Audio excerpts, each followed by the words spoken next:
লক্ষ্মীদেবী বলিলেন, ঠাকুর, শ্রীমা ও আমাকে রামায়ণ ও মহাভারত থেকে গল্প বলতেন, যেমন রাজা নলের কাহিনী ইত্যাদি। তারপর আমাদের জিজ্ঞাসা করে দেখতেন আমরা সেগুলো বুঝেছি কিনা, আর আমাকে দিয়ে গল্পগুলো বলাতেন। পরে সন্তুষ্ট হয়ে বলতেন, এই জন্য তোকে সুখ বলি।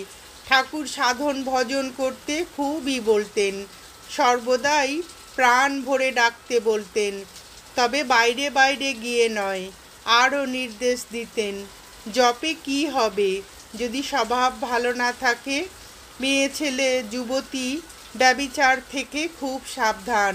গাছ যেমন ভেতরে ভেতরে জল শুষে নেয়, তেমন করলে চলবে না।